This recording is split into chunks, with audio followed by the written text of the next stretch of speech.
Hi, I'm Cara, and welcome to the show. I'm going to bring you a lot of fun showcasing the world of entertainment, from actors to musicians to all kinds of performers. But also I'm going to introduce you to new bands on the brink of the big time. First, I want to take you to Hollywood, California to meet my sister, Tawn Mastrey. This is the Pirate Radio Underground, and we rock.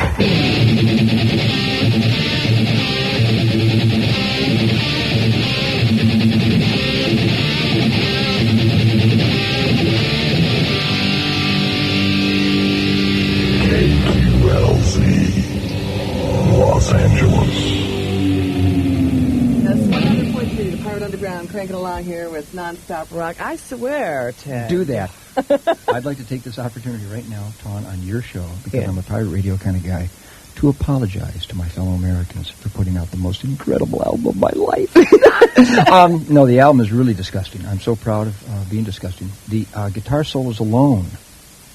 I mean, who the hell do I think I am? I mean, tell you, and the blisters on his fingers. These are blisters. You should see my thighs, man. This is the album's a riot, man. Ron Nevison is producing. Of course, we don't really think it's producing. We think it's more like taming, curbing. He's curbing the shrew. We're in there abusing each other, man. It's really going to be a son of a bitch. I mean, it's going to be out in the summer. Okay. And it's going to be debuted. Now, dig this, Tawn. Can we have a moment of silence? Somebody get an American flag they can raise. We are going to be. My hand on my heart here. But that's not a heart here, and that's not my hand. We are going to release the album, and we are officially designated as the American representative band for the Summer Olympics. No Cute, way. Huh? Damn cool, Yankees. Huh? Those damn Yankees. Those Goldberg Yanks. And we're going to release it on the NBC Summer Olympics special this summer. And the first song, I don't think NBC knows what they're getting into, because this first song kicks ass. They're going to be shocked. They're going to go, who authorized this? I was born just after Les Paul created this son of a gun, and Chuck Berry turned it up too loud one day. So I've been cranking all my life, you know, and I've also been hunting all my life. And the reason that I'm at the tender age of 43, I'm bright-eyed, bushy-tailed, cock-locked, and ready to rock, doc, and I do the shimmy-shimmy, cook-a-bop, nas-da, booga-bop, bebop, bebop, lamb-bamboo, senorita, is because I don't play stupid games, you know. I don't poison my ass, you know. I've never taken any drugs. I've never smoked a cigarette. I've never chewed brown shit off the street, called chewing tobacco, and then dribble on my lip. And I've never eaten glass sandwiches, and I've never gotten drunk. Smoked any banana peels? Never smoked a banana peel. Just kidding. I sucked a warthog's tusk one time, but it was dirty. No, and I've been kind of on a crusade the last few years, because I see the deterioration of traditional values, and I see maggots on the street shooting each other over tennis shoes and jackets or the color of a hanky in their pocket, and I see scum losing touch with the basic premise of life and self-preservation. And I had been hunting and fishing and sharing campfires with honorable, good people all my life, and I saw the scum in the media portraying us hunters and fishermen and outdoor people as somehow cruel and vicious drunken slobs that shoot Bambi and stop signs. And I got pissed off. But as a hunter who respects his God-given senses and wants to work them out, man, to the best of my ability and really experience a sensual life, the ultimate sensual experience, man, is at the crack of dawn. And what I do is I hunt turkeys with my bow and arrow, and that is understanding.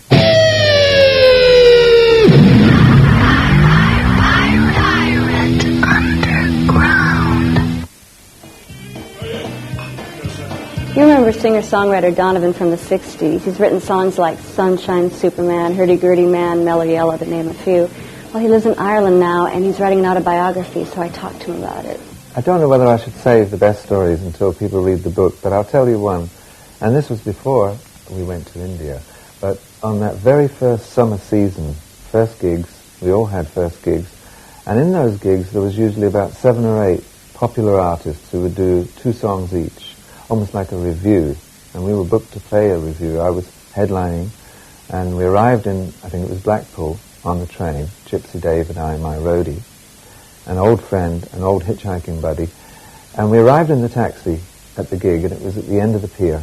Before us was another taxi with the Walker Brothers, And around the Walker Brothers car and all the way along the pier were hundreds and hundreds of young girl fans with scissors for a lock of their hair. God, no. So we looked in astonishment as two very bored pier attendants in rubberized coats with caps with the pier name on the hatband pushed a wooden box on rollers up to the Walker's car. They nonchalantly pushed the girls aside, opened the box doors, opened the taxi doors, and said to the lads, inside the box. So the two lads went inside the box, and Gypsy and I are in tears laughing at this. And they pushed the box down the pier through the girls, opened the doors at the other end, opened the backstage doors of the Pier Theatre, and that's how they got into the gig. Then the box came back for us. Now it was our turn. So they opened up the box, and the two guys said, right, inside, lads. So we jumped in, and they closed the doors, and all the way around the box was little holes, breathing holes. And as we were pushed down the pier, the girls were drumming on the box and sticking their little schoolgirl fingers through the holes, waggling. So finally we arrived, and that was a spectacular arrival at my backstage at my first gig. Inside, there were other stories. I was on the stage trying my first song, Catch the Wind, and you couldn't really hear a lot of the music in those days because the girls were screaming so loud. And as I played the song, I felt a drop of water hit my eye. So I looked up to the proscenium arch to see if there was a leak.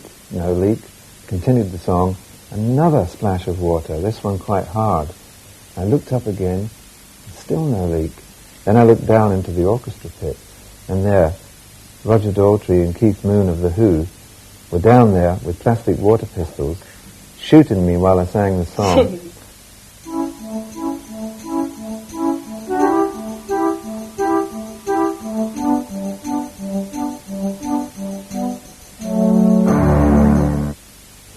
One of the things about Dublin is comedy. You know, I didn't always have the confidence to do comedy. Remember the skinny guy on the beach who used to get sand kicked in his face? Well, I was the guy drowning in the background at the time. People do comedy for different reasons. My reasons for doing comedy are twofold. Secondly, to do impressions of James T. Kirk. Spock. My first reason is to meet beautiful women like you, Cara.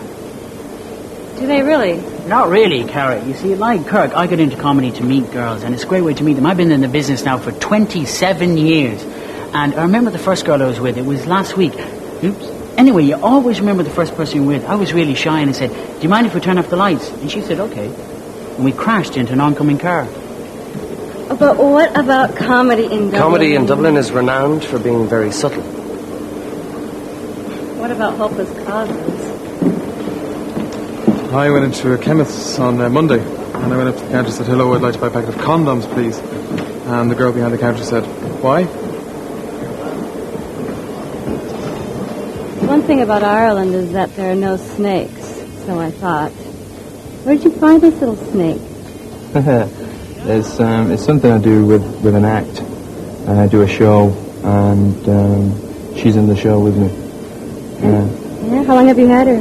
Around about 6 years now. You didn't find her in Ireland. I didn't find her in Ireland, no. She was given to me because she was a bit funny, if you know what I mean.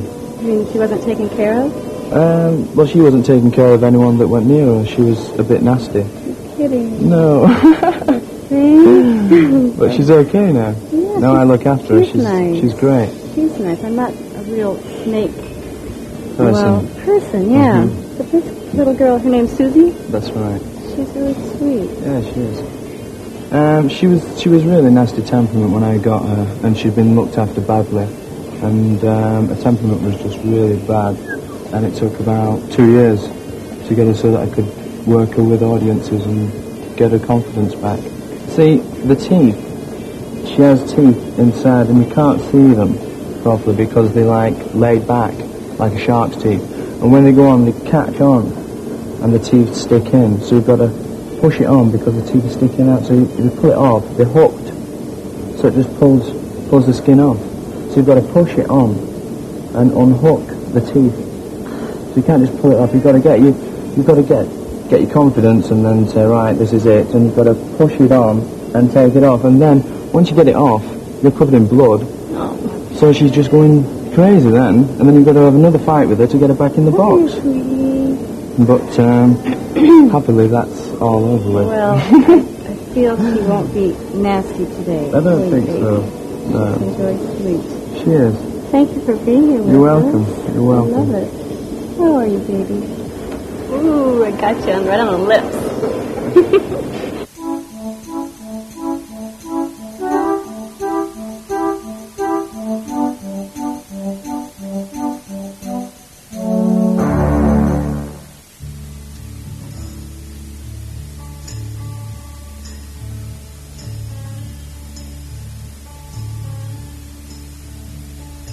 This is the end, beautiful friend. This is the end, my only friend.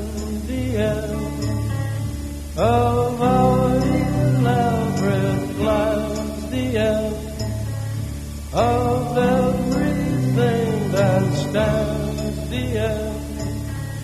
No safety or surprise, the end. I'll never look into your eyes again. Director Oliver Stone's known for making movies like Toon, Wall Street, The Doors, and JFK. He was recently in Ireland, so I got a chance to talk to him. He was probably the last great activist president, liberal president. He really had the country in a sort of he moved it like a movie star would. He was a liberal too, and I think, since he was murdered, and I think he was murdered for political reasons, I think it's interesting to look at the 5 relatively conservative presidents that have followed in his path, and you'll see a pattern there where Kennedy's sort of been trashed in the media for the last 28 years, but because I think that there's a political motive is to try to get liberalism, finish it off. They don't want that kind of threat to the establishment anymore. This is about time you brought up what's going on. I mean, everybody wanted the truth to come out.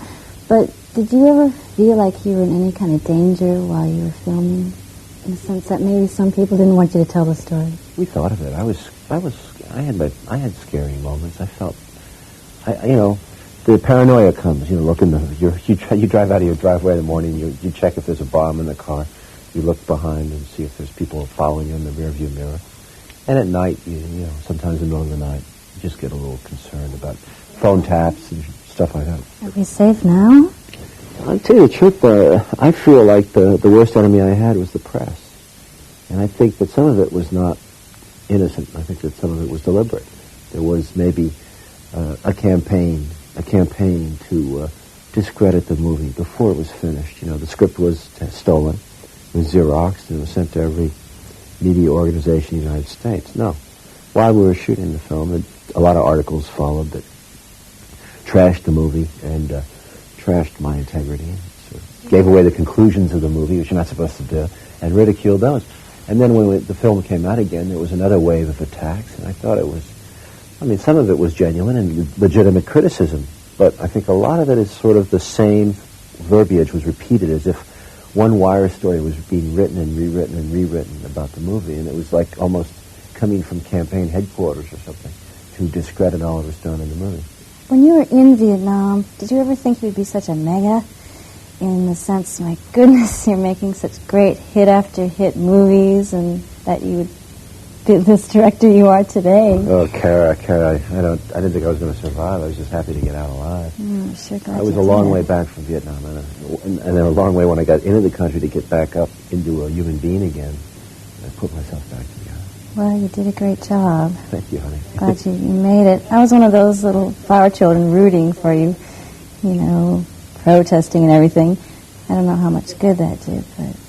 No, you people did a lot of good, because what you did is you challenged the United States government, and you were heard. Ultimately, you proved that a democracy can sometimes work, that people can speak up and get things changed. And you people did a lot to stop the war. That's what was so great about the 60s, I guess. You seem to go back to the 60s in a sense, the Doors for one. Music must have inspired you to do the movie. What was it about Jim Morrison, though, that you wanted to focus in on him? First, I want to defend myself because I don't live just in the 60s. I did 3 pictures in the 80s. You know, yeah. Talk radio, Salvador and Wall Street. And the hand. I feel, and the hand, yeah, you got me there. Yeah. I feel that the 60s are, I'm a Buddhist in the sense of time is the present and the past, and in the future it sort of blend. I think the 60s are here in your brain, as well as the 70s, the 80s, the 90s, and the 2000s. In a sense, it sort of spans your mental spectrum. So the 60s is going on now. There's a lot of what I was in the 60s is still evident now, as was many of the people coming into power in America. The journalists, the politicians, the leaders, their attitudes, their philosophies were shaped by the 60s. So it's not time passé, it's time now, and it's shaping the destiny of the country. A lot of people's reactions, like Dan Quayle's reactions to Vietnam, by joining the National Guard and not going over and being an armchair patriot, are determined by his attitude in the 60s. So it's not going away, it's here. Things take full circle sometimes, well. Yeah. Morrison, for me, was a classic and timeless poet. I liked his poetry. I'm one of the people that shamelessly liked it, and I think that he was in the tradition of the French symbolist poets of the 19th century, Rimbaud and Apollinaire, Baudelaire. He was writing about the senses, about the liberation of the senses, a bit like William Blake, too. And he was a highly literate young a writer of poems that became songs. And he managed with the Doors group to achieve sort of, I'm not great at describing music, but sort of a pagan beat.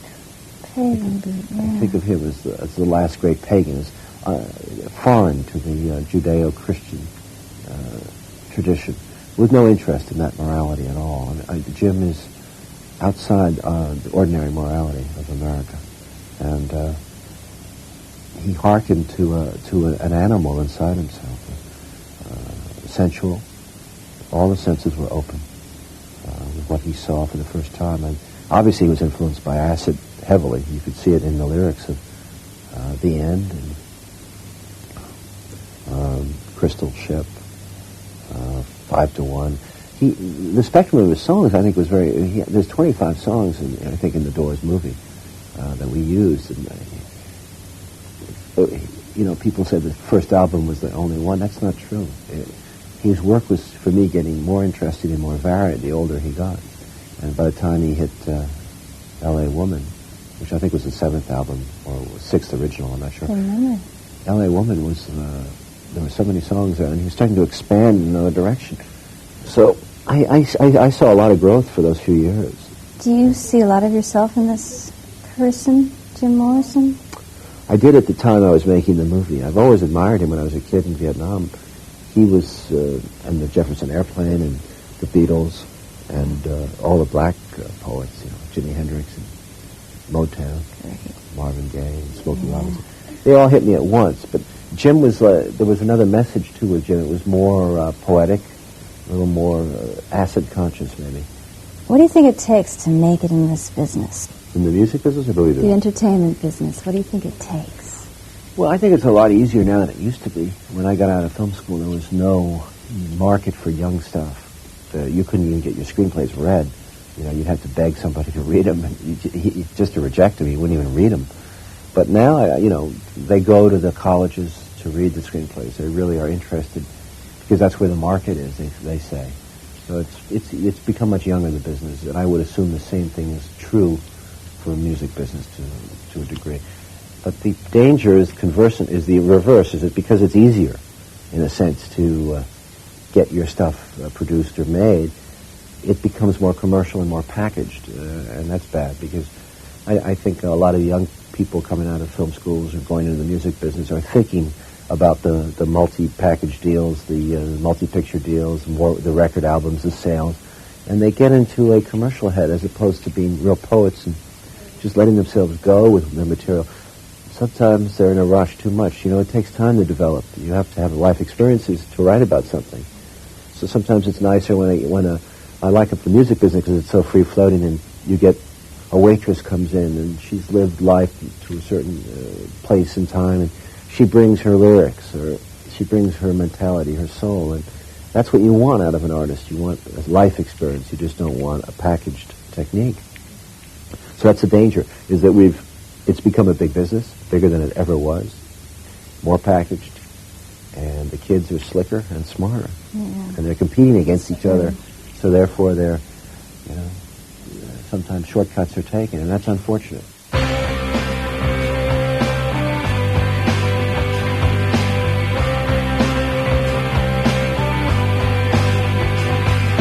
All art is quite useless according to Oscar Wilde. Turner, 1775 to 1851. Toulouse-Lautrec, 1864 to 1901. Andy Warhol, 1928 to 1987, R.I.P. Ernest Hemingway, 1899 to 1961. George Orwell, Jimi Hendrix, William Butler Yeats, Jack B. Yeats, Richard Redbreast. So I had this idea, it was just a backing track on a little 4-track, that I write songs and I build them up, and then I had all these violins in it, and then I've always liked this Beethoven piece of music, that dun dun dun dun, everyone uses it, yeah. So, I didn't have a sampler or any of this kind of technology. I just dropped it in from my tape recorder, into the chorus, and I thought, this sounds really good, And then I left it there for months, and the lads came back and said, this is a really good idea, we should do something with that, So I had this dictionary on artists. So I was just reading them out one day, while the backing track was playing. I said, this sounds good, so I just read them out with all the dates. And it sounded really good, So that's pretty much where the idea came from. Masters of their art. Claude Monet, 1840 to 1926. Beethoven, Bach, Brahms, Elvis Presley, 1935 to 77. Man Ray, Johnny Ray, John Donne, 1573 to 1631. Alfred Lord Tennyson, 1809 to 92. Because I could have been David Bowie, if I was born 20 years earlier than I was. Because you see, it all happened not to doo-wop music, right? It was just such a vast open space where nothing had been done, no one had picked up a guitar and thrashed it, and no one had all this kind of studio equipment hadn't been invented, so I think it was really unfair that those people like the Beatles and the Rolling Stones and David Bowie had all this. They were good songwriters, yeah, but there are a lot of good songwriters out today, I'm a good songwriter, so... Are you the greatest? So I am the greatest songwriter, in fact. The greatest. Well, one of them. But if I had all this technology and all the fact that nothing had ever been done, I could have done wonders as well. I could have worn makeup and done all the kind of stuff that David Bowie did. But you can't do anything now. See, the more you do, the more derivative you become, people have made music just by banging pieces of metal together, and people have done everything. So, I have been trying for years to try and do something different, or try and think of something that hasn't been done. So it's almost impossible. And then, of course, we can't afford the technology that is coming in, so that's all left for people like Genesis, So they get, something that's just been invented costs £500,000. So they get it and forced to use it, and everyone goes, ain't Genesis a brilliant band? Then, of course, it's handed down to us and we all use it after that, of course, and then they go, they're all ripping Genesis off. Mickey Mouse, R.I.P. All dead, yet still alive, in endless time, endless art.